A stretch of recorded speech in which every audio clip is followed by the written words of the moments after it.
lot of people have been asking me about getting into business. It seems to be on people's heart more and more and more. And I want to be a help to you. You're welcome to email me. I have many people that write me and with questions and thoughts. And maybe we should start answering some of those questions right here in the video circuit of what we're doing. But one of the things that I feel strongly about is that starting a business begins here. It's not enough to just say that I want to do a business, but there needs to be an investment of your mind into it.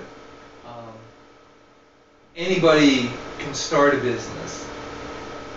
The reality of it is, they say that within the first 2 years, the majority of those businesses will not be in business. For whatever the reasons are, they may be lack of planning, lack of finance, lack of commitment, change in circumstance. It really doesn't matter.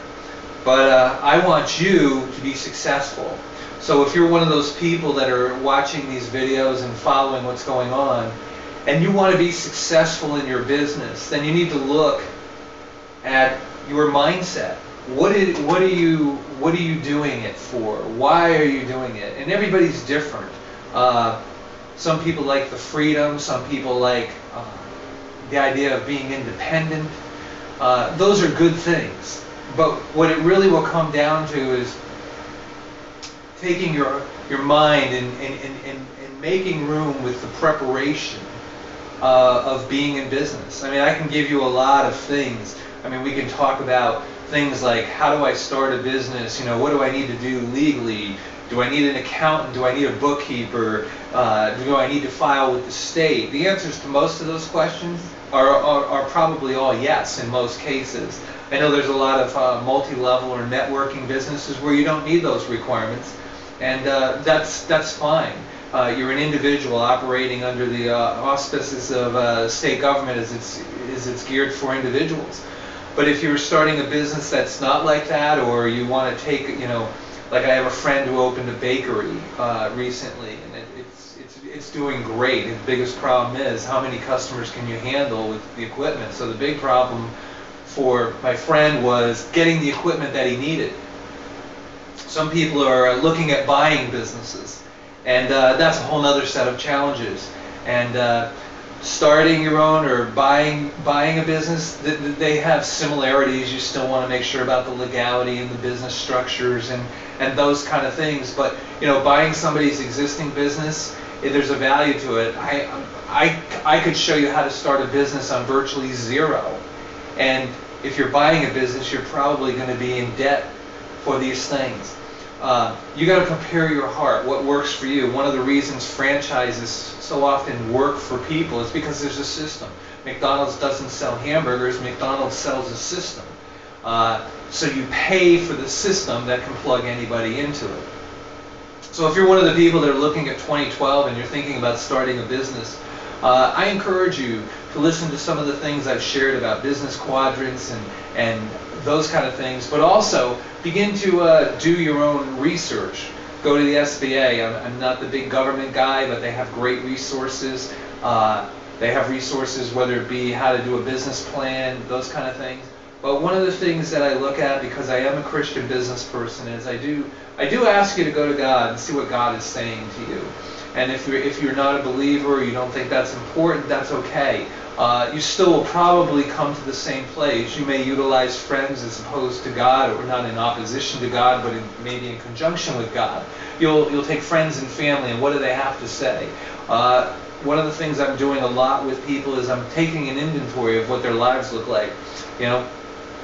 If you're a gal, you may like to cook and you may like to clean, and you're really good at organizational skills. If you're a guy, you have carpentry skills and you're really aggressive about things, and you were a great football player in high school, and how does that translate to what you want to do? Those are important things. An inventory in any business, good and bad, tell you what you have to begin with. So it's important that you know what your inventory is.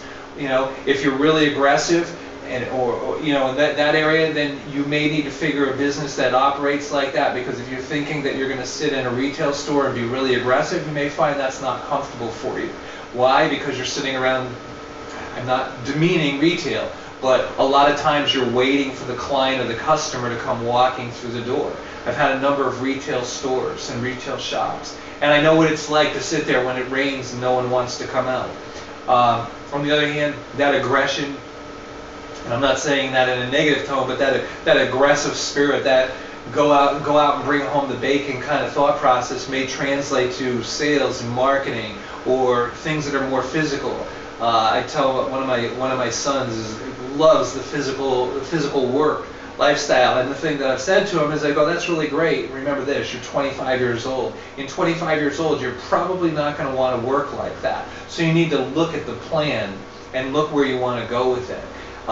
So part of it is you're programming yourself for success. You're sitting down, you're taking an inventory, you're saying, this is good, this is bad, this is ugly, I don't want to do this. I want to buy a business that already exists, or I want to start my own business, whatever it is. And whatever that thought process is, you want to be surrounded with people that can mentor you and coach you. And many of those services are free. There's an organization of retired business people called SCORE, SCORE. You may want to tap into them. They're really good.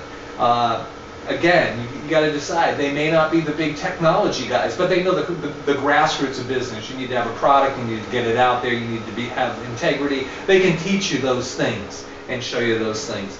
So if you're one of those people that are looking to start a business in 2012 and you feel that I can be an asset to you, I really work hard at not charging people for success.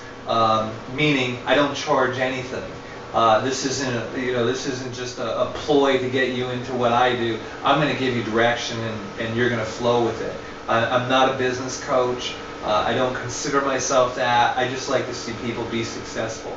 So if I can help you, email addresses are on the video side and things like that. You can contact me directly. And so if 2012 is your year for being in business, I encourage you to think about it and then take the preparations, make the steps that you need to get there. God bless you.